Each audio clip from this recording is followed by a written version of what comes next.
Good afternoon, and Jim, thank you so much for organizing this wonderful event, and Bang to also and Silicon Vikings, and thank you all for your time and for sharing with us our views on the future of advertising and marketing with location-based services and everything that implies.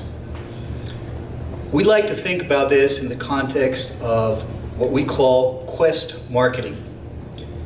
And the reason is, we see advertising and marketing as always having had two fundamental challenges. One of which is relevance, the other one of which is engagement.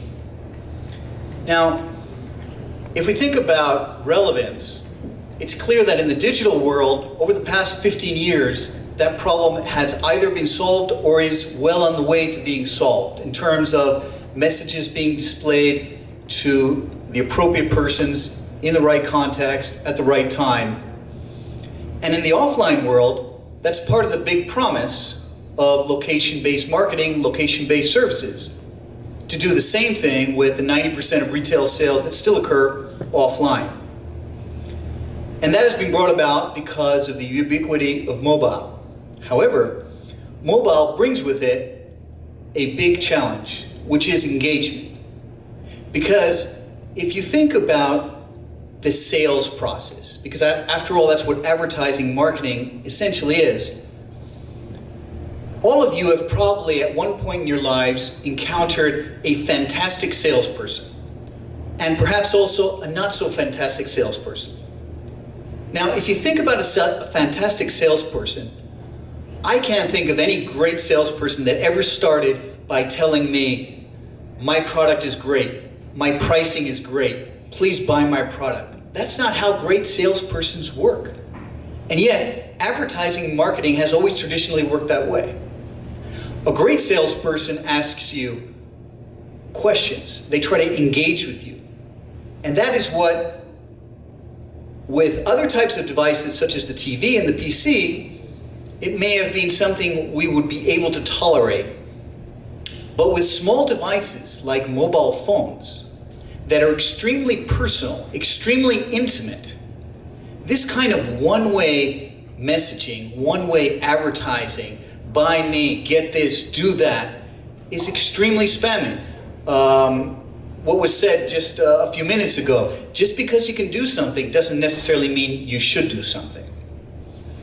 And so we have to avoid the great danger of turning what has been traditionally an annoyance into a big problem.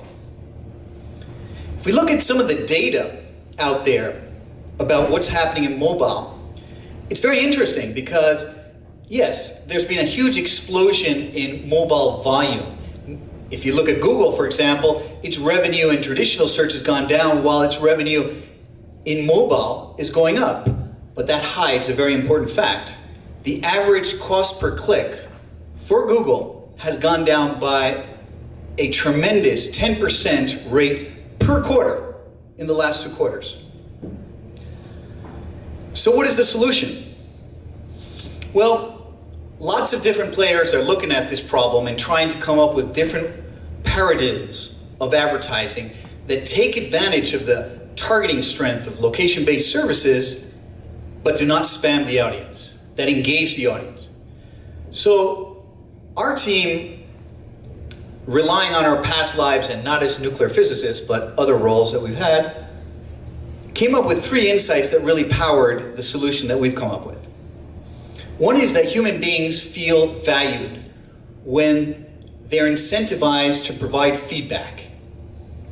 So if you give a small monetary amount to somebody in return for their opinion, in return for their feedback, the amount of effort that someone is prepared to give you in return is far and above the value of that monetary amount. Because it's the symbolism rather than the monetary amount that is important. You're purchasing that person's opinion, not their time, not their purchase. The second key insight is that if you engage a person in feedback, in collaboration, just like a great salesperson does, give me your opinion on this. What do you think about this? Tell me about this. The kind of engagement you get with your commercial, with your website, with your app, with your product, with your service, is orders of magnitude different than with a traditional ad. And the third, and perhaps most important insight, is that if you get a bunch of people and you ask them to interact and provide feedback on a product, on a service, on a brand, on a point of sale, in return for a small symbolic monetary compensation, they walk away from that experience very positively biased towards your brand, product, or service. Which is why we came up with what we call Quest marketing. And Quest marketing is basically about engaging people, taking advantage of the targeting capabilities of location-based services, providing rewards, and leveraging that positive bias. So how does it work? Well, we work with a brand or an agency, and we determine what are the targeting criteria in terms of locations? What are the targeting criteria in terms of dates and times of day? What are the targeting criteria in terms of socio-demographic profile? What are the target criteria in terms of recent browsing activity, no matter which platform they've been using? As an example of that, you may be a brand that wants to offer a discount to somebody that is not your customer, but is the customer of your competition. So for example, if you're Avis and you want to provide a special incentive to somebody traveling to LA who the previous night was visiting a rental car agency website, you don't want to offer that to the Avis guy necessarily. Maybe you want to just do it to the Hertz guy. So based on that criteria, certain quests using push notification are triggered and are sent to a participant. Hey, could you please, for example, try out some clothing? Now, I'd like to ask the audience, have any of you ever worked in a retail location of clothes, of fashion? Just, maybe as an intern or as a student? Well, there's an interesting insight, which is that if you ask a man to try out some clothing, or if he does it proactively, the chances that that man will walk out of that store with a purchase are incredibly high. The same is not true with women, but is true with women in electronic stores. So if you leverage those kind of insights, you can get people to do things that you hope will result in either a branding experience or a conversion or both. Here you could ask somebody to walk into a store, try out some clothing, take a picture, upload a selfie, maybe watch a promotional video. How powerful that is. You've got that person right next to a point of sale. It's your target person. It's a person who's been browsing recently in that category, so you think they're interested in that category, and now you show them some kind of video that highlights the strengths of your product or your brand. And then you ask them a question about their experience.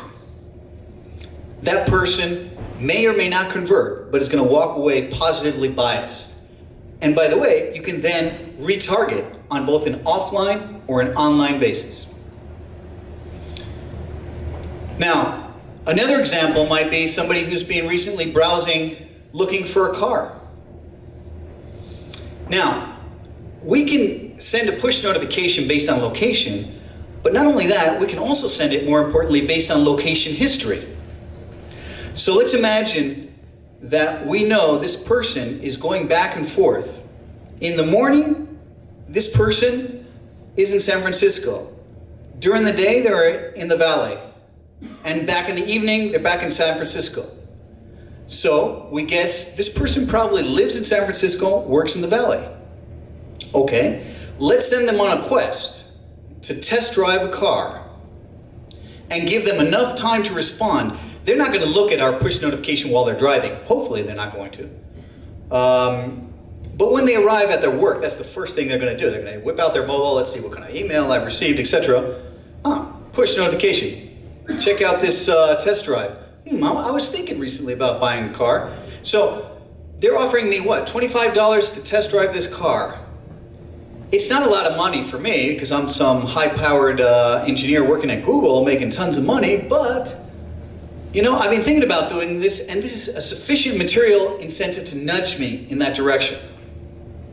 Maybe the quest asks you to take a picture of a companion, if you have one with you, or of you yourself as you're driving the car, and upload it, thus achieving not just a conversion or a potential conversion, but also a branding impact. And then a survey asking you about your experience. There are all kinds of use cases that you can use with Quest marketing, but the whole point of this is to engage people who are highly targeted, yes, but rather than receiving one-time solicitations for purchase, they are asked to collaborate in improving a product, a service, a message, a video, a commercial in a category of interest. Now, on some occasions, and a car is one of them, you may have two different interests on the part of the brand and on the part of the channel. And thus, you can have both parties contribute to paying for the campaign because they both benefit. On other occasions, it may be purely conversion, and on other occasions, it may be purely branding. So, to recap, the benefits for the users are a combination of cash, but I insist, not cash to purchase their time, not cash to purchase their purchase. This is not TaskRabbit and this is not Groupon, but a small amount of cash that provides a nudge to push you in the direction of something you were thinking about doing anyway. And in particular, the psychology of collaborating in improving a product. For the brand, we're working with a brand right now that is interested in setting up this platform so that it's a drink brand, so that its sales outlets, bars and restaurants, can use this platform, come up with quests on their own that target traffic at the moments of time in the day when those bars are empty, when the opportunity cost of new customers is very high. And at the same time, the brand gets leverage in terms of obviously channel loyalty and retention, but also social and viral component because it gets customers to go into these establishments, take a picture of them in the bar, drinking their drink, and uploading it to a social network. So that's what Quest Marketing is all about. We are a startup. We have not gone public yet. Spoke to Jim about a month ago and decided that this was a really interesting event because of the very specific nature of the audience, and we were very keen to get the opinions and the reactions of the people in the audience. So even though we're not public yet, we decided to go ahead and show you what we're up to. We are working with some major brands in terms of running some campaigns on a beta basis this summer. That said, if any of you are interested, we'd be happy to sit down with you, show you what we're up to, show you our app, show you the digital online component of the platform, which is not an app, and of course, hopefully receive your feedback. So thank you very much for your time. I and other members of my team will be available, and if you have any questions, I'd love to take them.